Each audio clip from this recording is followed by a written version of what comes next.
From stateside to you, the Bob Hope Show. Yes, it's the new Bob Hope Show with our great singing star, Doris Day, the Les Brown Band, and yours truly, High Averback. And here he is. Who, me? Yes. Who did you vote for in the city election today? Rita Hayworth for dog catcher. And who are you? I'm a Cocker Spaniel.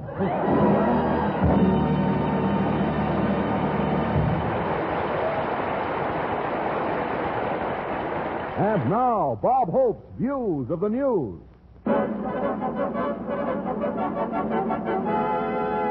White Plains, New York. Precious gems comprising over 200 diamonds and rubies were recovered here as police apprehended a society gem thief whose activities surpassed those of the famous Raffles. Yeah, and just like Raffles, this crook sandpapered his fingertips down until they were really sensitive.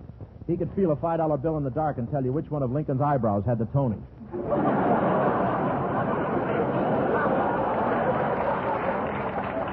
Pretty dangerous. I was held up once. The crook stuck a gun in my ribs and muttered, "Your money or your life?"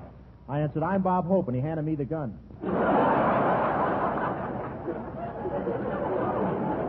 My brother used to be a pickpocket, but he got caught one day when he tried to pick a man's pocket down at the beach. The man was wearing a sunsuit, and my brother had cold fingers. And, of course, now that they've caught this Raffles, he'll probably go to Alcatraz. Alcatraz. That's Dear Mabel. I did just like you told me to. I'm now on the top of the wall, and the guards are shooting at me. You and your Humphrey Bogart pictures. San Francisco, California. One of the city's leading architects submitted this week to the mayor plans for a futuristic skyscraper to solve the housing problem. The building will be 1 mile high and contain 10,000 apartments. Imagine a tall, silent thing a mile high just standing there. We have the same thing in Hollywood. It's called Gary Cooper. And imagine what would happen to a couple living on the 200th floor. The husband comes home and says, "I suppose you burned the dinner again. The apartment is full of smoke." She says, "Who burned what dinner?" "I left the window open and a skywriter just went through." And I understand the equipment in each apartment will be modern. All the garbage will be ground up by automatic disposal units. Automatic disposal units. That's honey. Didn't we used to have 6 children?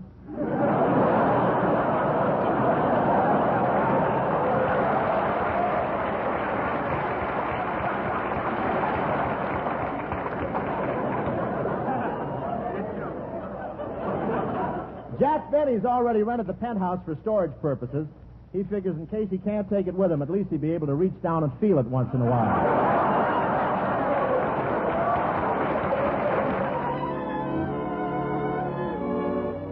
Here's a beautiful number sung by our beautiful blonde chanteuse, Miss Doris Day, ladies and gentlemen.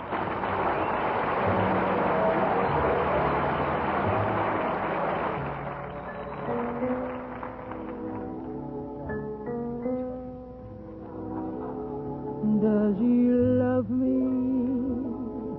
It's too soon to know. Should I believe him when he tells me so? Is he fooling?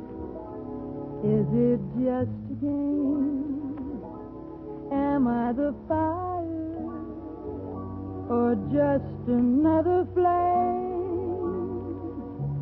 A one-sided love would break my heart.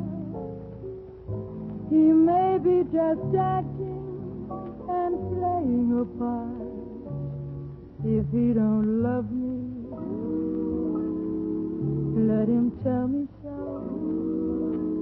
I can't hold him if he wants to go. No, I'll cry when he's gone. I won't die. I'll live on. If it's so,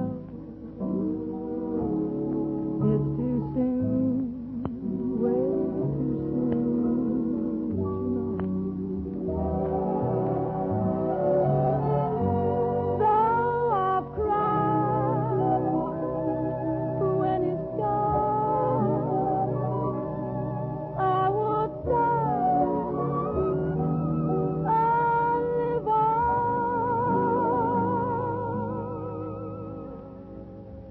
if it's so, it's too soon, way too soon to know.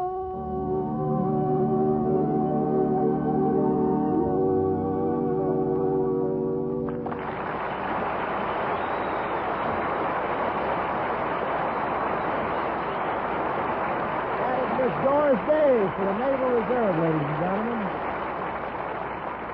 Folks, as you know, the Bob Hope Show from time to time takes you behind the scenes in radio. And we're sure that you've all heard those programs in which several important citizens conduct a round-table discussion of some current question. Tonight we will show you one of these programs as you hear it on the air, and then we'll let you see what happens after it goes off the air.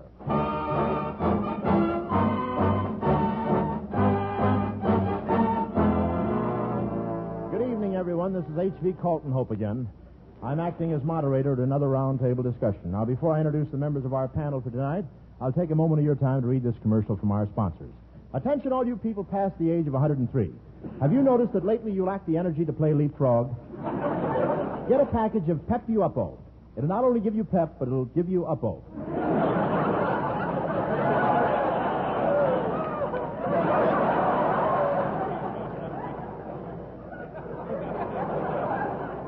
Remember, it comes in 3 sizes, large, very large, and the giant box, which you can plaster and use as a summer home. And now I'd like to introduce the members of our panel. First, on my right, we have Miss Irene Ryan, eminent local clubwoman. Thank you. I don't see how I had the strength to get here tonight. I've been feeling very depressed recently. And Depressed, yes. Well, the doctor gave me some pills to cheer me up. Mm-hmm.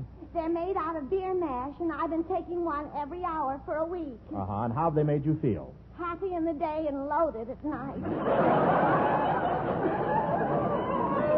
Thank you. And now we have here a very typical young married couple, Mr. and Mrs. Tyrone Plotz. How do you do, everybody? The pleasure is mutual. Yeah, by me is the same. Well, we'll get to our evening's question in a moment, but I understand you people have been recently married. Do you mind telling our audience how you two happened to meet? Well, it happened at the place where I work at. You see, I'm a pusher in a pickle factory. A pusher? Yes. I'm in charge of the bottles, and when a pickle comes along that's too big, I soften the warts with Jergens lotion and push it in.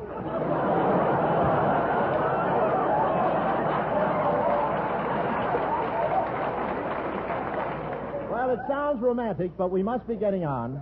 And the final member of our panel tonight is an eminent French author from Paris. What did you say your name was? My name, she is Pierre Ménard, André, Dominique, Alphonse, Ferdinand, Philippe, Michel, Antoine. Hello, Mort. I think he's awfully cute. Miss Ryan, please. Pierre, I understand you've written a book. Mais oui, it is called The Proper Way to Make Love. Intéressant, n'est-ce pas? Oh, oui, oui. Oh, monsieur the Frenchman. Oh, si. Charles Boyer and I have our lower lips tightened at the same garage. You must read my book sometime, monsieur. It will help you to be charmant with the women. Oh. The women. You get the girls. I'll bring the ice.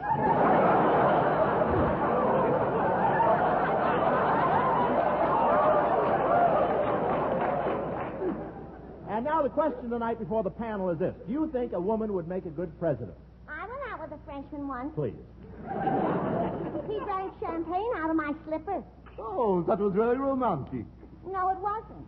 He swallowed one of my arch supporters.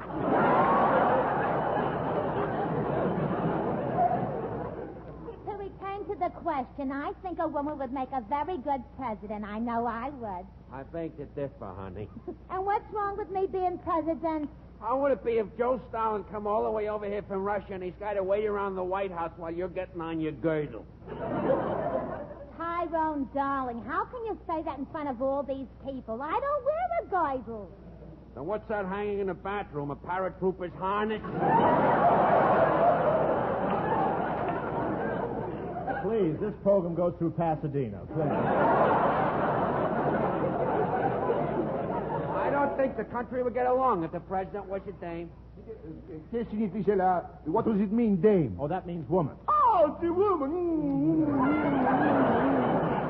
Oh, monsieur. In France, love is the spice of life. Love is the seasoning. Love is the relish. Does Hines know about this? Well, let's get back to the subject. Now, well, what do you know? It seems that we've used up all of our time. We haven't finished our discussion, but we'll finish it next week. Good night, everyone. This is the Superior Broadcasting Company. Are we off the air now? Yes, why? Why? Because all the time we was on here, you didn't give me no chance to say nothing. Yes, some moderator you are. The square of the round table. Now, wait a minute. Big genius. Where'd you get such a flat head? When I was a baby, I had a short crib. That explains the other end of them, too.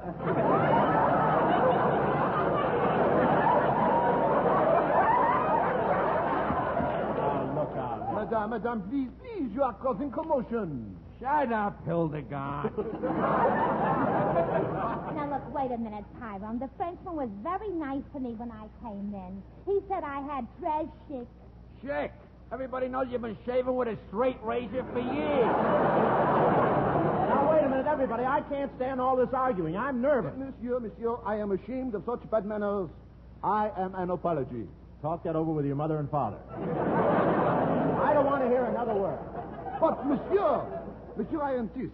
I am sorry to my nation. I am regretful to my soul. I am humble to my art. Why'd you hit him? I'm sick to my stomach. Oh, my goodness, I think you killed Pierre. Oh, you shouldn't have smashed him with that heavy ashtray. He's dead. Good gosh, now I'm a murderer. Pierre, please, Pierre, speak to me. For the sake of Lafayette, for the sake of Napoleon Bonaparte, Josephine. Oh, the women!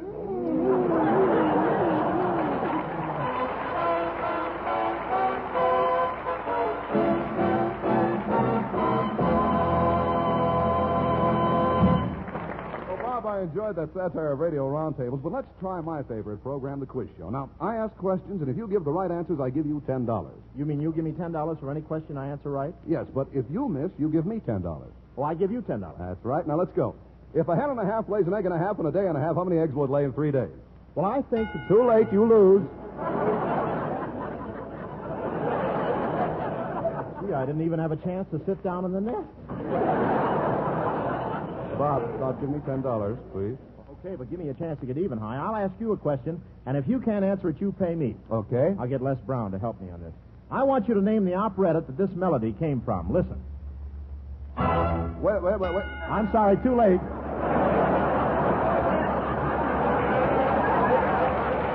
Sorry, boy. That was the drinking song from the Student Prince. Now, how could it be the drinking song? It was only one note. They had a short beer. So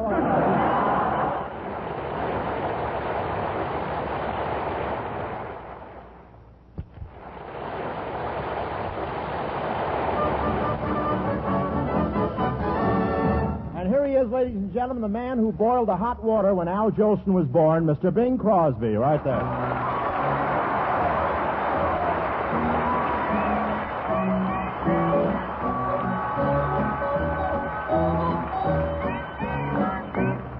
Little bird told me that you love me, and I believe that you do. That little bird also told me I was falling, falling for no one but you. There's no use denying, I might as well confess, of all the girls I know, dear, I'm sure I love you best. A little bird told me we'll be happy, and we believe that it's true.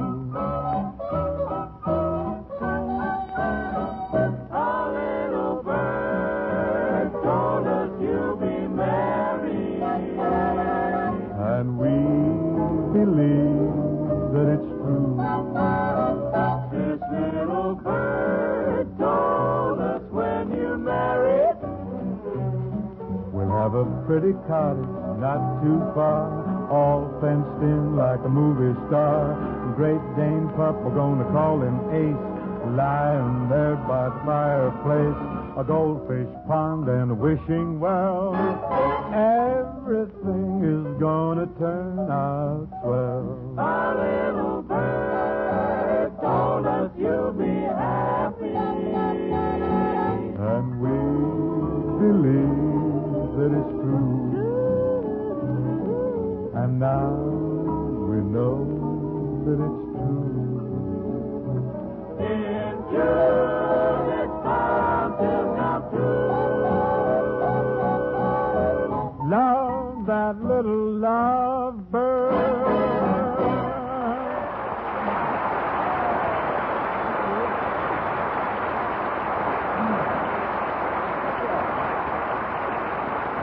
Thank you. Thank you. Thank you very much, and good night, everybody. Good night. Wait a minute, boy. Where are you going? I sang my number. I gave the show a little class. Now I'm off. Gave the show a little class. Look, you hopped up Hildegard. You'd better stop going to that African barber. He's been shrinking your head again. To think when I first met this boy, he had a job blowing out glove compartments at a car wash.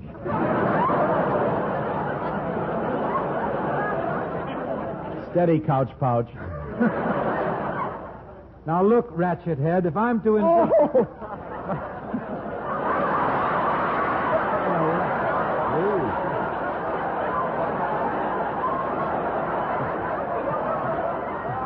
Wait. Late writing. Wait. Oh, there's some sneaky things going on. If I'm going to endure this vilification, I want my money first. Shall I explain vilification before we go on? They'll understand it around Gonzaga anyway. How about that? He's been on the show for 3 minutes and he's worried about the loot. Bing, what are you knocking yourself out for? After all, you know you can't take it with you. I know, so I'm sending my brother Everett on ahead to open up a charge account for me. I'm ready. Bing, there's something that's always bothered me. When you send in your income tax, how do you get that mattress in the mailbox? Easy, bog brain. I never have any trouble with my taxes. Why, I'd give President Truman the shirt off my back. I know. I saw pictures of him wearing it in Key West.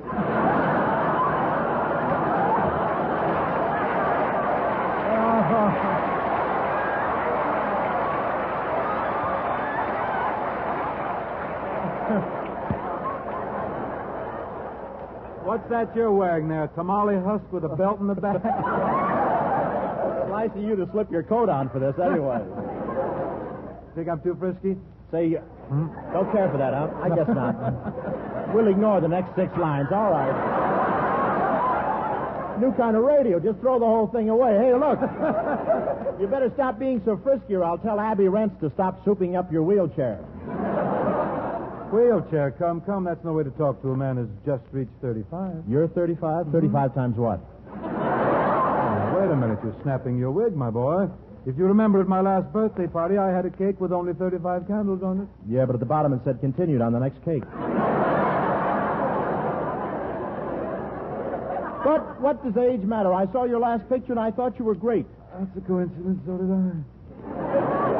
Read that line again. There's a talent scout here tonight from the Wilson Ham Company. He's got his stamp. He'll make you grade A, I'm sure.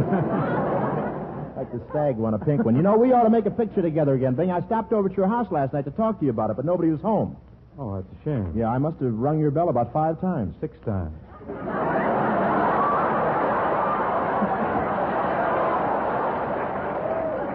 Oh, so it was you up in the window with the hot oil, huh? Look, Vigor, old boy, sure just jealous because I made the pale face without you. Me jealous of Bob Hope? Mm-hmm. I have so much more than Ho's nose. Why should I fight it? Tell me, Bob, I get to laugh without even reading it. I love that. How'd you feel having Jane Russell opposite you instead of me in that picture? How would anyone feel switching to filet mignon after a diet of hog's livers? Hold it, swivel snout, hold it. But really, Bing, we always have so much fun making pictures together. People seem to like them. They do well at the box office. How come we haven't worked together lately? Oh, I don't know. Just lucky, I guess. I don't know how to break this to you, kid, but on the screen, you sort of cramp my style. What do you mean? Well, for my money, you don't look too good. With your money, nobody has to look too good. Excuse me, Bing. I didn't mean to raise my voice. That's all right. You're sure I didn't blow your hearing aid? I I'm tuned into We the People. I'm on a two-party line. Besides, kid, I like to do a lot of singing in my pictures. And with you around, it's just Singing? Mm-hmm. I didn't want to say anything, but when you sang your song before, you sounded like Jessica with her net dragging. Why don't you give up? Give up? Singing is my life, Robert. It is, huh? Of course, I've been lucky. There's the radio and the records and the jukeboxes, but I dare say I'd have been a singer 200 years ago. Weren't you?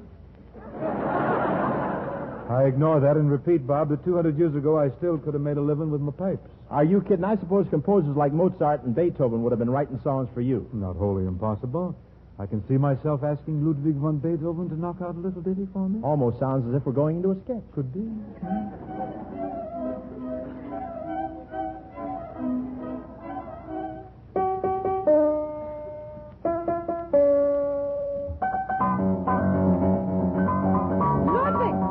Ludwig von Beethoven, stop that racket and finish that symphony already.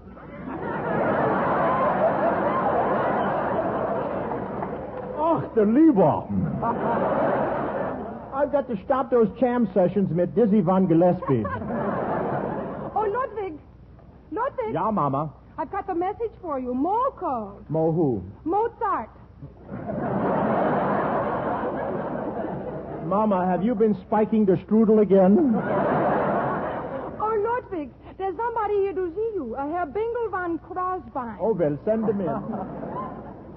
Good day, I'm Herr von Crosbein. Who? Herr von Crosbein. The Crosby, I believe, but where the hell?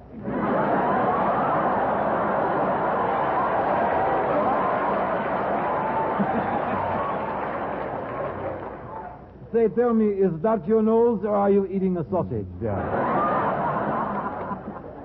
What can I do for you? Well, I'm a singer. A broken down schnook like you is a singer?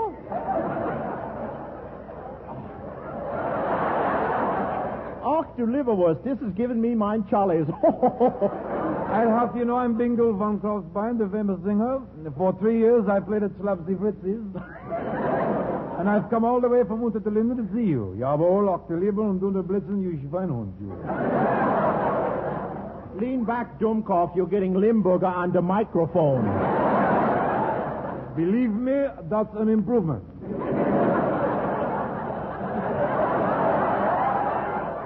Look, Beethoven, I got a deal for you. You're a composer, I'm a singer. All right, let's try a song together. Good. We do that. You know, Crosby, I dedicated this composition to that wonderful restaurant that used to be on Oberhauser Street. Oh, yeah, you mean that delicatessen place where they had those king-size pigs' teeth? Yeah. Heine worked behind the bar and he had a big red nose.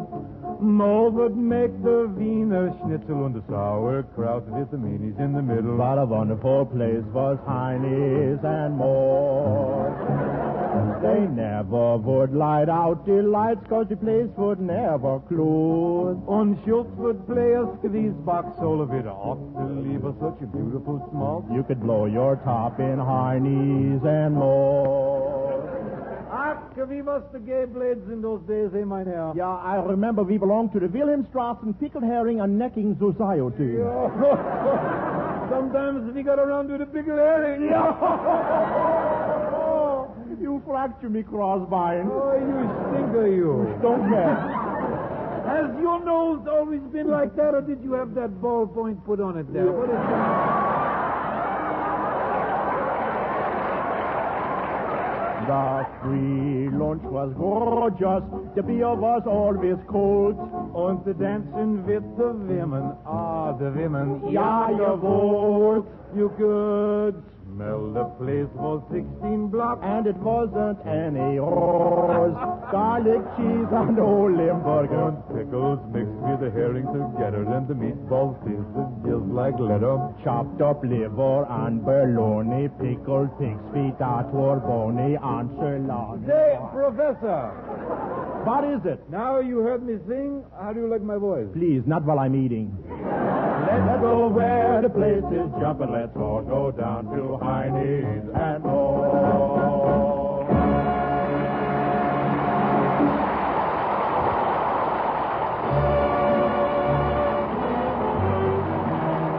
Thanks for being with us, and join us again next week, same time, same station. This is Hy Averback saying so long for Bob Hope and the whole gang. See you soon.